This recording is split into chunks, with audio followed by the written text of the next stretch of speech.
Mas esta oportunidade que Ele me concede nesta noite, de estar aqui para testemunhar a respeito dessa pessoa tão especial, chamado Jesus Cristo de Nazaré. Meu coração ardia mediante os hinos que as irmãs entoavam aqui neste lugar, porque nós sabemos que estes hinos eles falam profundamente aos nossos corações, porque ele nos traz a memória a respeito de quem nós éramos e o que Jesus fez em nossas vidas. Eu louvo a Deus pelo que Deus tem feito na vida de cada um dos irmãos que aqui se encontram.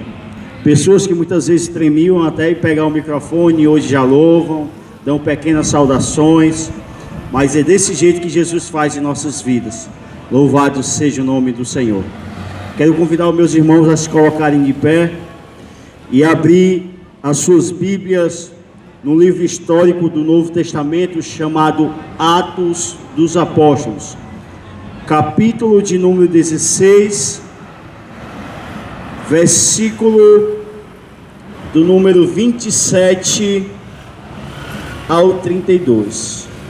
Louvado seja o nome do Senhor. Talvez você esteja ouvindo este som e não tenha uma Bíblia em mãos, mas esteja com uma caneta. Você pode anotar esta referência e ao chegar em sua casa, você pode abrir a Bíblia e Deus vai falar com você também. Louvado seja o nome do Senhor. Se encontra no livro de Atos dos Apóstolos, capítulo 16, versículo 27 ao 32, que diz assim: a conversão do carcereiro. O carcereiro despertou do sono e, vendo abertas as portas do cárcere, puxando da espada, ia suicidar-se, supondo que os presos tivessem fugido. Mas Paulo bradou em alta voz: não te faças nenhum mal, que todos aqui estamos. Então o carcereiro, tendo pedido uma luz, entrou precipitadamente e trêmulo, prostou-se diante de Paulo e Silas. Depois, trazendo-os para fora, disse: Senhores, que devo fazer para que seja salvo? Respondeu-lhe: crê no Senhor Jesus e serás salvo, tu e tua casa. E lhe pregaram a palavra de Deus e a todos os de sua casa. Louvado seja o nome do Senhor. Pode se assentar, meus irmãos. Obrigado, irmão Rodinelli, que Deus lhe abençoe. Meu amado ouvinte, que se encontra aqui nesta praça, nesta noite, este texto bíblico no qual mencionei está falando a respeito de um carcereiro. Este homem, ele recebeu sobre os seus lombos uma grande responsabilidade.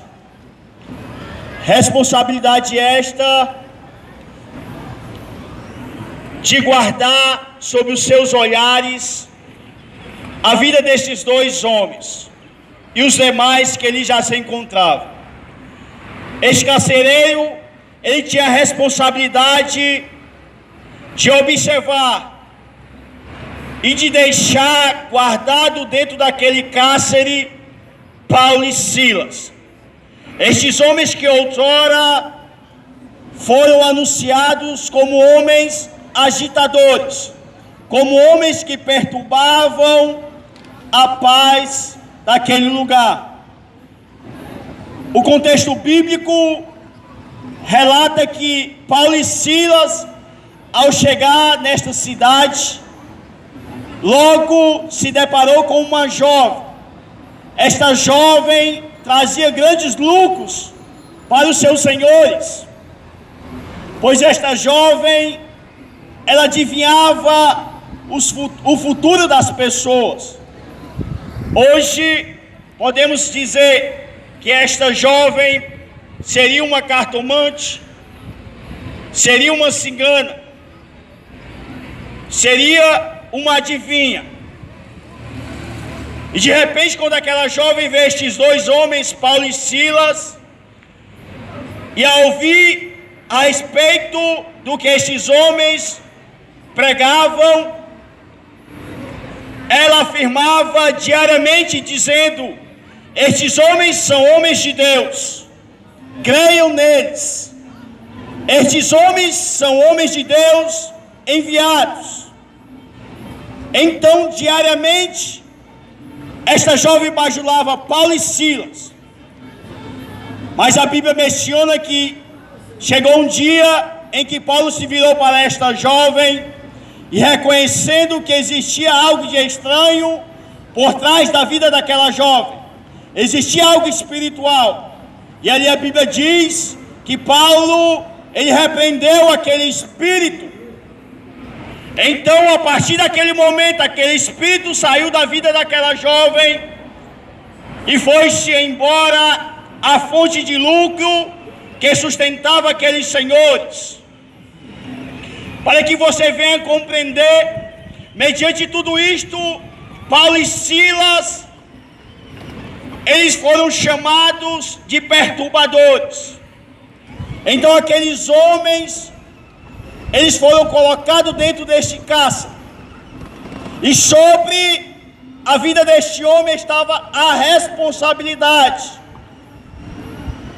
de guardar Paulo e Silas ali, para que não voltassem para a cidade e perturbar, assim como eles definiam. Mas eu acho interessante que Paulo e Silas, antes deles serem colocados naquele cárcere, eles foram açoitados. Mediante esses açoites, para que eles tivessem a certeza que eles não iriam fugir, a Bíblia diz que foi colocado em seus pés algo que o prendesse, para que impedisse a locomoção destes homens.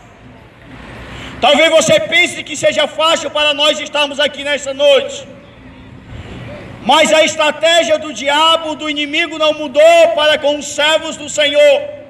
Todos nós estamos aqui e diariamente o inimigo se levanta contra as nossas vidas, tentando impedir com que nós venhamos nos locomover, para que nós venhamos testemunhar a respeito de Jesus, do único que tem o poder nos céus e na terra de libertar o homem do pecado. E a Bíblia diz que Paulo e Silas começaram a orar. Então Deus ouviu do alto dos céus e enviou um anjo. E ao Deus enviar este anjo, a porta do cárcere se abriu. Eu quero lhe dizer a primeira grande verdade nesta noite. É que quando o homem realmente ouve a voz de Deus, a primeira coisa que acontece, ele abre a porta do seu coração. Nesta noite, Deus está lhe dando mais uma oportunidade, para que você abra a porta do seu coração, para que Ele venha lhe libertar, assim como Ele abriu a porta daquele cárcere, para libertar Paulo e Silas. Louvado seja o nome do Senhor. Então, diante dessa situação, este carcereiro, ele se assustou com o que tinha acontecido, porque aos olhos do carcereiro, Paulo e Silas eram os aprisionados. Paulo e Silas eram aqueles que tinham seus direitos restritos de ir e vir. Paulo e Silas eram aqueles que necessitavam de socorro. E ao meditar nesta tarde a respeito desta palavra, o Espírito Santo de Deus falava fortemente ao meu coração, que assim como este carcereiro olhava para Paulo e Silas, assim são muitas vezes as pessoas, assim são muitas vezes vocês, meus queridos ouvintes, que olham para nós e dizem: eu não vou ser crente porque eu vou ficar preso, eu não vou ser crente porque eu não posso beber, eu não posso farrear, eu não posso ir para uma festa, eu não posso fazer isso e aquilo outro, eu não vou ser crente porque eu vou ser preso, vou estar preso diante de uma religião. E isto era o que o carcereiro tinha em mente, porque ele achava que na verdade quem precisava de libertação, quem precisava ser liberto, solto, era Paulo e Silas. Mas ele estava enganado, porque o diabo ele faz justamente essas coisas. A Bíblia diz que o diabo, o Deus deste século, cegou o entendimento dos homens para que não venham crer na palavra de Deus. E você olha para nós que somos crentes em Cristo Jesus, lavados e remidos pelo sangue do Cordeiro. Sabe por que eu tenho essa convicção? Porque eu pensava da mesma forma que você pensa. Quando os crentes apregoavam o Evangelho, falavam a respeito de Jesus, convidavam para aceitar Jesus, eu dizia: eu não vou ser crente porque eu vou ficar preso, porque eu vou ficar impedido de fazer isso e aquilo outro.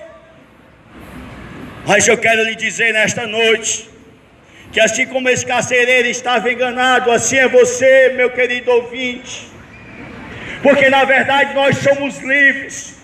Porque Jesus ele nos libertou e o pecado já não tem mais poder sobre nossas vidas. Outrora Paulo foi perguntado: Paulo, o que é que eu posso fazer? E Paulo diz: todas as coisas me são lícitas, mas nem tudo me convém. Todas as coisas me são lícitas, mas nem todas a edificam.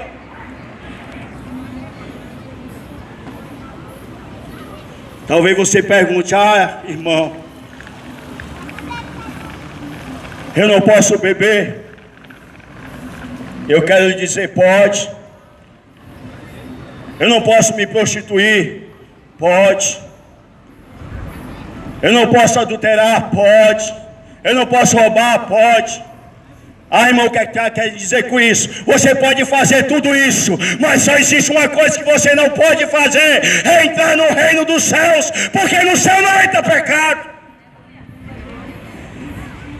No céu não entra pecado. Foi por isso que Jesus desceu dos céus, para morrer naquela cruz pelos meus e os seus pecados, porque no céu não entra pecado. Mas nesta noite Jesus quer que você reconheça, se arrependa, porque Ele quer lhe perdoar de seus pecados e lhe levar para o céu. E este homem, este carcereiro, ele ficou atormentado, porque as portas dos cárceres tinham se abrido, e aquele lugar era um lugar escuro.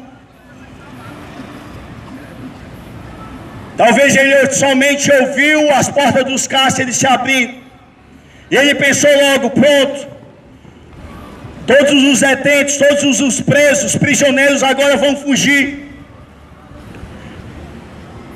E a primeira atitude daquele homem foi de pegar uma espada e tentar tirar a sua própria vida.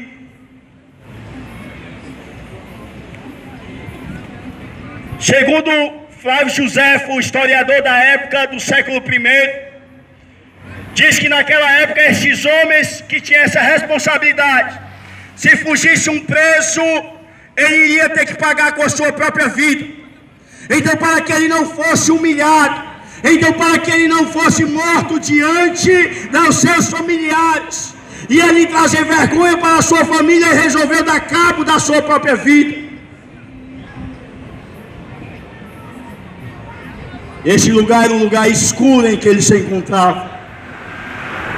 Este lugar, diante daquela situação, ele não tinha mais esperança. ele não tinha mais saída. Talvez seja a sua vida assim nesta noite, meu querido ouvinte. Você ainda está em trevas, e você não vê mais solução nem saída para a sua vida diante da situação em que você se encontra, diante da circunstância em que você encontra, porque este homem tentou dar cabo da sua própria vida, e diante daquelas trevas, daquele momento, daquele lugar obscuro, Paulo conseguiu enxergar que aquele homem iria dar cabo da sua vida. Sabe por quê? Porque quem revelou a Paulo foi a Jesus Cristo de Nazaré. Talvez o irmão Ronaldo, o irmão Florencio, os irmãos aqui estejam. Nós com os nossos olhos físicos não podemos contemplar o que está acontecendo na tua vida, na tua casa. Mas eu quero lhe dizer que o mesmo Deus que revelou a Paulo, Ele nos revela nesta noite que Ele quer fazer com que essas trevas venham se dissipar e lhe dar uma nova vida nesta noite. Deus é o mesmo. E a Bíblia diz que quando ele ouviu as palavras de Paulo, aquele brado de Paulo: não faça isso, todos nós estamos aqui, não fugimos. A Bíblia diz que aquele homem se aproximou de Paulo, se ajoelhou e disse: o que é que eu faço para que eu seja salvo? E nós estamos justamente nesta noite aqui, falando para você a respeito da salvação, que só existe um homem chamado Jesus Cristo de Nazaré, que pode salvar a mim e a você, que pode salvar a sua família, que pode salvar a sua parentela. É somente Jesus Cristo de Nazaré que tem esse poder de lhe salvar, de transformar e libertar e levar o homem para o céu. Glória a Deus. É só Jesus. Aleluia. E Paulo diz para ele: crê no Senhor Jesus e serás salvo tu e a tua casa. Eu acho interessante que aquele homem chegou somente perguntando: o que é que eu faço para que eu seja salvo? Ele não chegou perguntando: o que é que eu faço para que eu e a minha família seja salvo? A resposta de Paulo foi que não somente ele seria salvo, mas que a família dele também seria. Porque este é o Evangelho de Jesus. Este é o Deus que nós servimos. A Bíblia diz que Deus pode fazer muito mais do que nós possamos pedir ou imaginar. Eu quero lhe dizer nessa noite: Deus, Ele não quer somente salvar você. Deus, Ele não quer somente libertar você. O que Deus quer é salvar você e alcançar a sua família e fazer com que todos vocês venham morar nos céus. Porque Deus não faz acepção de pessoas. Deus não é um Deus egoísta, mas é um Deus que abrange a sua obra redentora a todo homem, a toda criatura. E a Bíblia diz que aquele homem ouviu Paulo pregar, e ele e todos em sua casa foram salvos. A Bíblia diz que a fé, ela vem pelo ouvir e ouvir a palavra de Deus. Aquele homem ouviu a palavra de Deus, se arrependeu, confessou a Jesus Cristo de Nazaré. E a Bíblia diz que todos eles se regozijavam na presença do Senhor. Eu quero lhe dizer que esta alegria que este homem sentiu, um dia nós que estamos aqui também sentimos, ao ponto de lágrimas correrem pelos nossos olhos. E nós, nesta noite, estamos aqui para falar para você que Jesus Cristo de Nazaré, Ele é aquele que tem o poder de lhe dar vida e vida com abundância. Ele é aquele que faz com que a sua vida venha ter sentido. Então nesta noite, não endureça o seu coração, creia em Jesus, entregue a sua vida a Ele e tudo mais Ele fará. E assim eu agradeço a oportunidade, em nome de Jesus. Amém.